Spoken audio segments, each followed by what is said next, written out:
You know how I'm always drawn to weird stuff? Urban legends, haunted places, all those creepy corners of the city no one talks about? That curiosity about human behavior and culture is what ultimately drove me to pursue anthropology and brought me to New York City. It's a gold mine for that kind of stuff. Abandoned subway stations, ghost stories about the bridges, even rumors about weird things happening in the tunnels under Grand Central. I guess that night, I wanted to end the day with just one more story. I'd spent most of the day downtown near Times Square, hopping between old bookstores and random touristy spots. There was this little hole-in-the-wall shop filled with vintage maps and old postcards from the 1800s. I could have stayed there forever, but I promised myself I'd check out some of the museums before they closed. You know how I get when I'm on one of my exploring kicks. By the time I stopped for food, some greasy street tacos from a food truck, I was running on fumes. It was close to midnight when I finally made my way to the subway station near 42nd Street. The place was still busy, even at that hour. That's just New York for you, always alive. People were rushing to catch the last few trains, the air buzzing with this mix of energy and exhaustion. I remember thinking how much I loved that feeling, like I was a part of something big, even though I was just one person heading home. I got lucky. My train was just pulling in. The bright headlights cut through the dim platform, and the brakes screeched loud enough to make me wince. I hurried on, finding a seat near the window. The car was mostly empty, except for a few stragglers. There was a guy in a business suit who looked like he'd been up for 3 days straight, a couple of teenagers in hoodies scrolling on their phones, and this older man with a paper bag who was snoring loudly in the corner. I threw my bag onto the seat next to me and leaned against the window. The city lights outside blurred into streaks as the train started moving. It felt good to just sit there, not thinking about anything for a while. I put in my headphones and let some quiet, mellow music drown out the noise of the train. At some point, I must have drifted off. You know how it is on the train, rocking back and forth, the hum of the tracks, it's like a lullaby. But when I woke up, something felt wrong. The first thing I noticed was the smell. It was faint but sharp, like metal and mildew. Then I saw the seats. They weren't the clean, modern ones I'd seen when I got on. These were old, cracked, with foam spilling out of the tiers. The walls were grimy, streaked with what looked like rust. Even the lights had changed, flickering like they were barely holding on. I took out my headphones and realized my phone had died. Great, right? Perfect timing. That's when I noticed the passengers, or what I thought were passengers. They were sitting in the same spots, but their faces, I don't know how to describe it. It was like looking at a smudged photograph. Their features were there, but they didn't feel real. Before I could process any of it, the intercom crackled to life. You've heard those old speakers, right? All scratchy and distorted? It was like that, and then a voice came through, slow, deliberate, and way too clear for how busted the sound system was. Next stop, Nowhere Junction. I froze. Nowhere Junction? I'd ridden this line 100 times and never heard of that station. I sat there, trying to figure out if I'd just misheard, but the voice repeated it. Next stop, Nowhere Junction. I looked around, hoping someone else would react. That's when I saw her, the woman sitting across from me. She was pale, like she hadn't seen the sun in years, and she was trembling. Her hands clutched the edge of her seat so tightly that her knuckles were white. Before I could say anything, she stood up and walked over to me. Her movements were stiff, jerky, like every step was a struggle. She leaned down and slipped something into my hand, a napkin. "Read this," she whispered. Her voice was shaky, barely audible. I opened my mouth to ask her what was going on, but she just turned and walked toward the door leading to the next car. I watched her go, still holding the napkin. She slid the door open and stepped through. I sat there for a second, staring at the napkin. The handwriting was rushed, shaky, like whoever wrote it was in a hurry. It was only a few words, but they didn't make any sense. I decided to follow her. I don't know why. I guess I thought she could explain what was happening. I stood up, stuffed the napkin in my pocket, and walked to the door. When I slid it open, I expected to see her in the next car. But she wasn't there. The car was empty. Completely empty. I still don't know what made me follow her. I had barely processed what had just happened. This strange woman, her trembling hands, her whispering voice, and the napkin she'd slipped into my hand.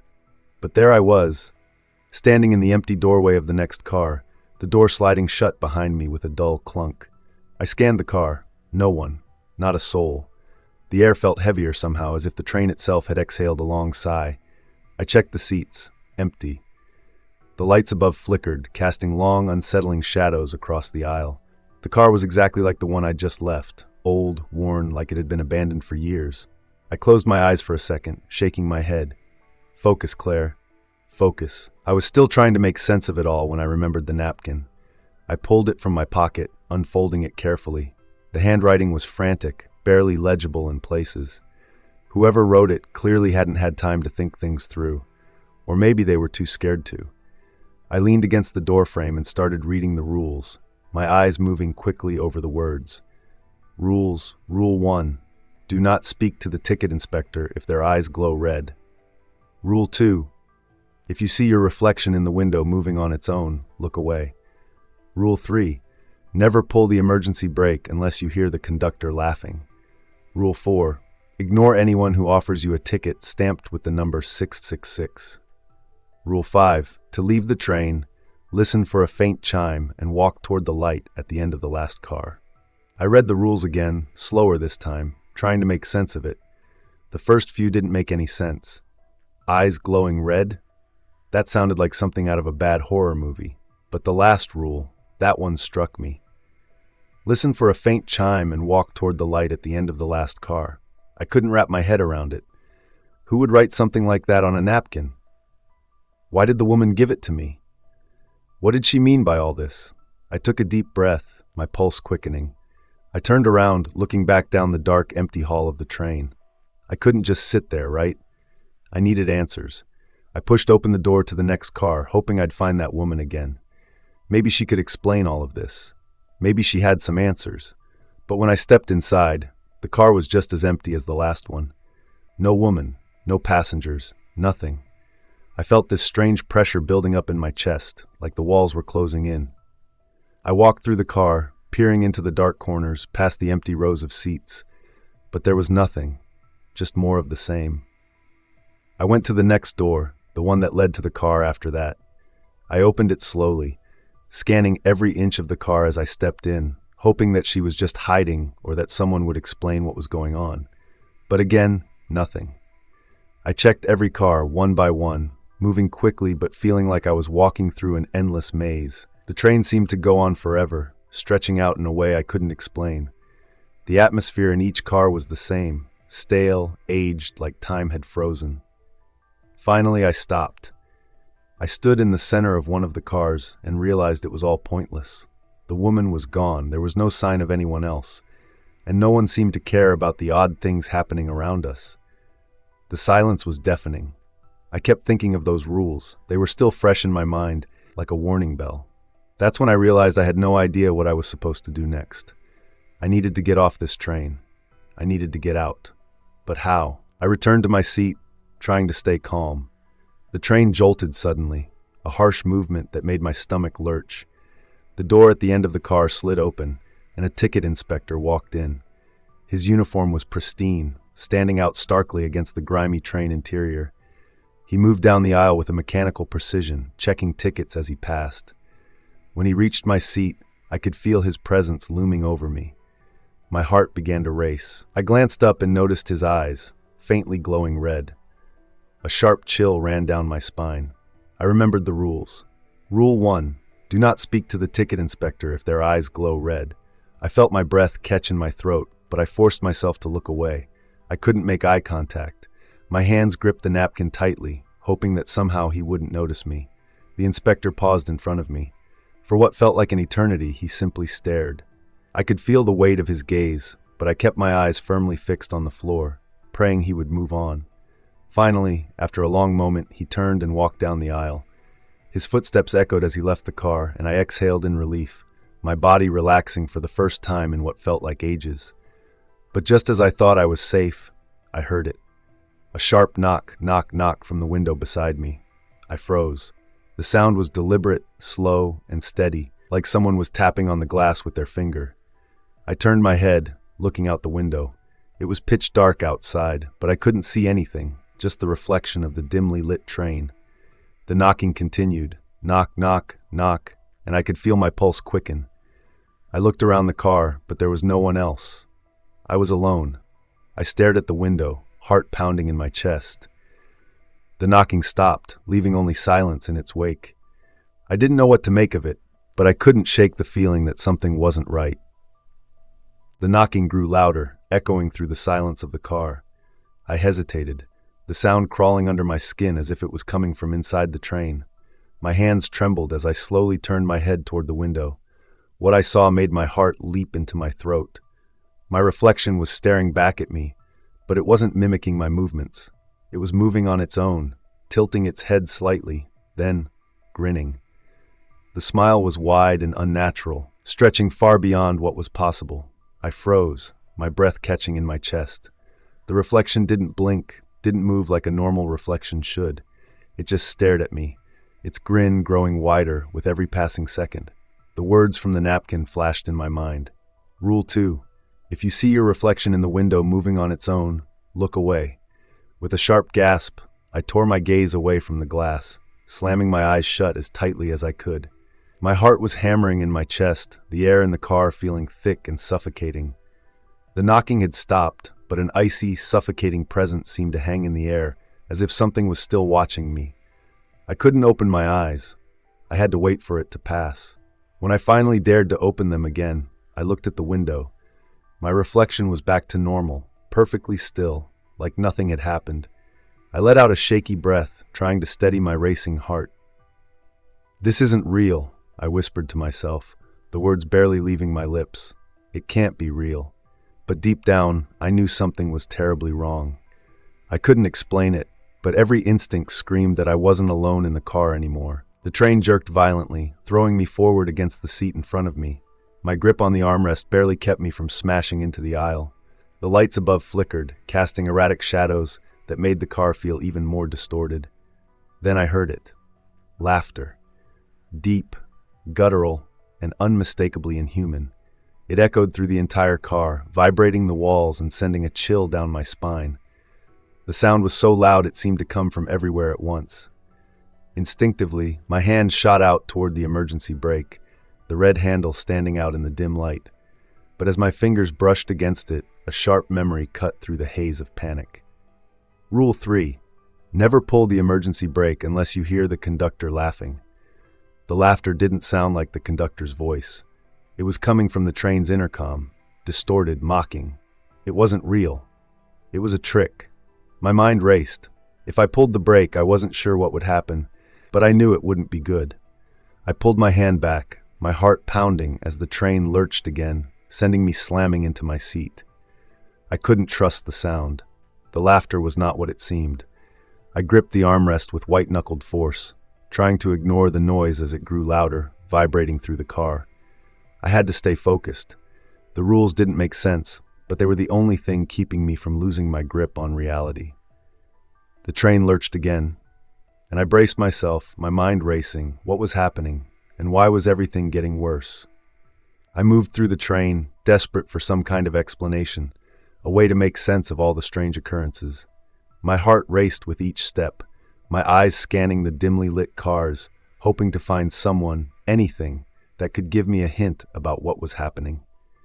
As I entered the next car, my gaze fell on a man sitting alone in the far corner. His clothes were old and torn, as though they had seen better days. His suit looked out of place against the grimy backdrop of the train, and his eyes locked onto mine with an unsettling intensity. He smiled, but it wasn't a friendly smile. It felt more like a warning, like he knew something I didn't. "Hey there," he said, his voice rough, as though it hadn't been used in ages. "You'll need this."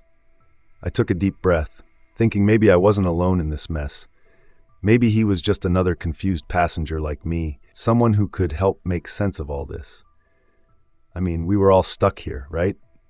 Maybe he had some answers. But as I looked down at the ticket he was holding out to me, the number 666 stamped on it made my blood run cold. That's when it hit me. I remembered the rules. The one about ignoring anyone who offers you a ticket with that number. It was like my brain was trying to catch up with the horror unfolding around me. A chill ran through me, and I took a quick step back, shaking my head. "No, thank you," I muttered, my voice shaky, the words barely making it past my lips. But instead of letting it go, his smile grew wider, twisted, almost too wide for his face. It wasn't a human smile anymore. It was something else. His eyes glinted, and his voice turned low and threatening. "You'll regret that," he said, his voice like a dark warning. I didn't want to stick around to find out what he meant. I turned and walked away as quickly as I could, my heart pounding in my chest. But even as I moved to the next car, I couldn't shake the feeling that he wasn't just another passenger. Something about him was off, like he wasn't really here. Or maybe he was something else entirely. I glanced over my shoulder, just to make sure. But when I did, I saw him fading, his form becoming more shadowed, like he was never really there in the first place. His muttering echoed in my ears, but the words didn't make sense. They were just noise. I shook my head, trying to clear the unsettling feeling from my mind. I couldn't afford to get distracted. But no matter how hard I tried, a small voice in the back of my head kept whispering that I hadn't seen the last of him. And that thought, that feeling, wouldn't leave me as I moved on through the next car. Finally, the train slowed. I looked out the window, expecting to see something normal, maybe an actual station where I could figure out what was going on. But instead, all I saw was a misty platform with a sign that read, "Nowhere Junction." I had never heard of this place, and the eerie silence outside was unsettling. The train didn't stop, though. It just kept moving, the screech of the wheels filling the quiet. I glanced at the clock. It hadn't been that long since we passed the last station. What was going on? A few minutes passed, or maybe it was longer. It was hard to keep track of time in here. I looked out the window again, and my stomach dropped. We were back at the same platform. Same fog, same sign. It was like I hadn't moved at all. I stared at the station, trying to wrap my mind around it. This couldn't be happening. I must be imagining things. Maybe I had fallen asleep or something. I pinched myself, but nothing changed. The train was still moving, and the station was still there, just like the first time. Then I realized the truth. We were stuck in a loop. The same station kept coming up over and over. I couldn't escape. I remembered the last rule: to leave the train, listen for a faint chime, and walk toward the light at the end of the last car. But there was something about it that didn't sit right. I wasn't sure if I should trust it, not yet. Because the previous incident with the conductor, it felt like a trap. The laughter on the intercom, the way it echoed through the car, nothing about it had been real. I couldn't shake the feeling that the rules weren't what they seemed.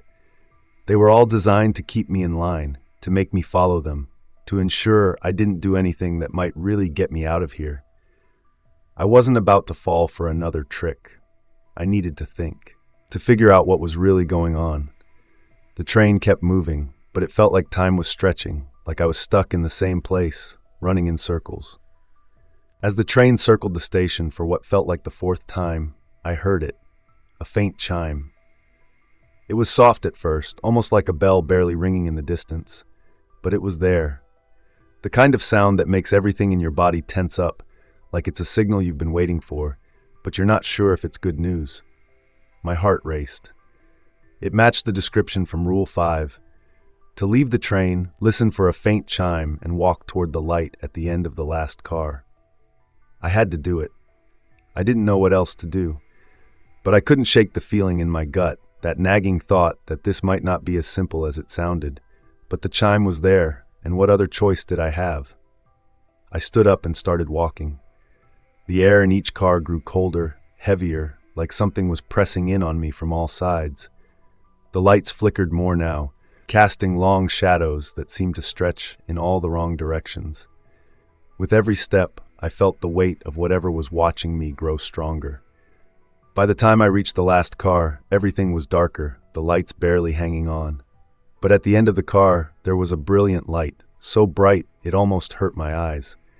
It was like it was calling me, pulling me forward. I took a deep breath, feeling like I was about to step off a cliff, and walked toward it. I don't even know how to explain what happened next. It was like everything I'd been through led up to this one moment, and it all fell apart. 1 second, I was walking toward that bright light, thinking I was finally getting out of there, and the next, the floor just disappeared beneath me. I didn't feel anything solid anymore. It was like I was floating, but not in a peaceful way. More like I was being pulled somewhere I didn't want to go. I tried to steady myself, but my legs felt like jelly. I remember just feeling so off balance, like nothing was real. My head was spinning and I couldn't breathe. I felt like I was falling, but not falling fast, just drifting. Almost like I was stuck somewhere between here and somewhere else. And then I saw him. The conductor. But not like before. He was bigger, scarier. I could feel him before I even saw him. And when I looked up, his eyes, those glowing red eyes, they were just staring right through me, like he was looking into my soul. I froze. I couldn't even move. "You followed the rule," he said, his voice mocking, like he knew exactly what I was thinking. Good. That's exactly what I wanted. And that's when it hit me. That's when I realized what was really going on. All of it, everything I'd done, everything I thought was going to get me out, was a trap. The rules weren't there to help me, they were there to trap me. He had been playing me the entire time. I couldn't believe it. I wanted to scream, I wanted to run, but I couldn't. I was just stuck. "No," I whispered. "No, no, no. This isn't real. This can't be happening." My voice was shaking, but I couldn't stop it. "Please, let me go, please." But he just stood there, looming over me, his grin widening. "You thought the light would save you?" he taunted, like he was enjoying watching me panic. "You think you're leaving?" And I swear his voice sounded so cold, like it was all part of some sick joke, and I was the punchline. I backed up, my body trembling. "No, please," I cried out. "I just want to go home. Please let me go, please." But his shadow just kept growing, and I felt like I was shrinking. It was suffocating. I wanted to run, to scream, to do anything, but I couldn't. My feet wouldn't move. The darkness around me closed in, and I felt it pulling me in. It wasn't like I was falling, not exactly. It was more like everything inside me was disappearing, like my soul was being dragged away, and I couldn't stop it. I couldn't even fight it. "Let me go," I shouted, the words coming out desperate now. But the more I screamed, the more everything seemed to tighten around me. It was like I was being swallowed whole. I don't want this. But I could feel the train, the conductor, everything just pulling me in, and I knew deep down that I wasn't going to be able to stop it. And then just like that, I understood. There was no way out. There never had been. I had followed every rule, and now I was part of it. I wasn't leaving. I was never going to leave. I wasn't about to give up. The train felt like it was alive, pulling me into its dark core, and I knew if I didn't get out now, I might never have a chance again. My mind raced, but I couldn't waste another second. The only thing I could focus on was the emergency door release panel I had seen earlier. I scrambled toward it, my legs weak, heart pounding in my chest.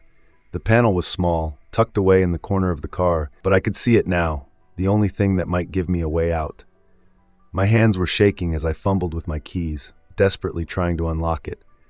The sound of the void still swirled around me, pressing in, but I pushed it out of my mind. Finally, the panel clicked open. I breathed in a shaky breath and forced myself to focus. There, inside, was the manual release lever. I grabbed it with both hands and pulled, using every ounce of strength I had left.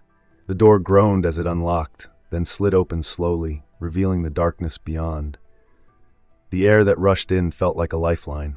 It wasn't the suffocating heavy weight of the void. I could breathe again. But I knew this wasn't my escape just yet. I could still feel the pull of the train, the way it tried to drag me back. The void was still there, waiting for me to slip up. I gripped a nearby metal pole, my fingers locking around it like it was my only anchor in this nightmare. The sense of the devil's presence behind me, something cruel and relentless, pushed me forward. I didn't think, didn't question. I just climbed. I didn't care what was out there. Anything was better than staying in that cursed train.